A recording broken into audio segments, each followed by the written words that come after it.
Deuxième épître de Pierre, chapitre 2. Il y a eu parmi le peuple de faux prophètes, et il y aura de même parmi vous de faux docteurs, qui introduiront des sectes pernicieuses et qui, reniant le maître qui les a rachetés, attireront sur eux une ruine soudaine. Plusieurs les suivront dans leur dissolution, et la voie de la vérité sera calomniée à cause d'eux. Par cupidité, ils trafiqueront de vous au moyen de paroles trompeuses. Eux que menace depuis longtemps la condamnation et dont la ruine ne sommeille point.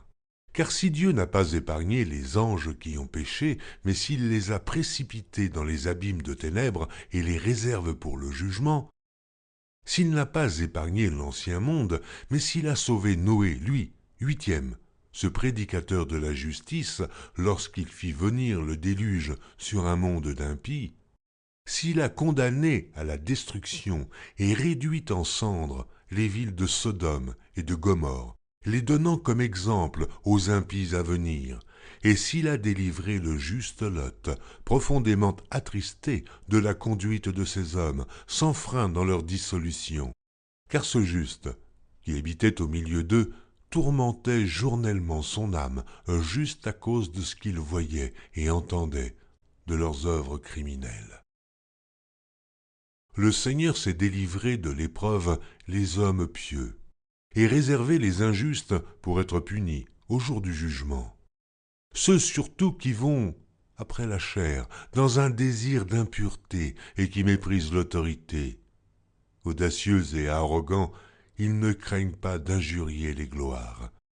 Tandis que les anges, supérieurs en force et en puissance, ne portent pas contre elles de jugement injurieux devant le Seigneur. Mais eux, semblables à des brutes qui s'abandonnent à leurs penchants naturels et qui sont nées pour être prises et détruites, ils parlent d'une manière injurieuse de ce qu'ils ignorent et ils périront par leur propre corruption, recevant ainsi le salaire de leur iniquité. Ils trouvent leur délice à se livrer au plaisir en plein jour. Hommes tarés et souillés, ils se délectent dans leur tromperie en faisant bonne chère avec vous. Ils ont les yeux pleins d'adultère et insatiables de péché. Ils amorcent les âmes mal affermies. Ils ont le cœur exercé à la cupidité. Ce sont des enfants de malédiction. Après avoir quitté le droit chemin, ils se sont égarés en suivant la voie de Balaam, fils de Bosor, qui aima le salaire de l'iniquité, mais qui fut repris pour sa transgression. Une ânesse muette, faisant entendre une voix d'homme, arrêta la démence du prophète. Ces gens-là sont des fontaines sans eau, des nuées que chasse un tourbillon. L'obscurité des ténèbres leur est réservée. Avec des discours enflés de vanité, ils amorcent par les convoitises de la chair, par les dissolutions, ceux qui viennent à peine d'échapper aux hommes qui vivent dans l'égarement. Ils leur promettent la liberté, quand ils sont eux-mêmes esclaves de la corruption, car chacun est esclave de ce qui a triomphé de lui. En effet, si après s'être retirés des souillures du monde par la connaissance du Seigneur et Sauveur Jésus-Christ, ils s'y engagent de nouveau et sont vaincus, leur dernière condition est pire que la première.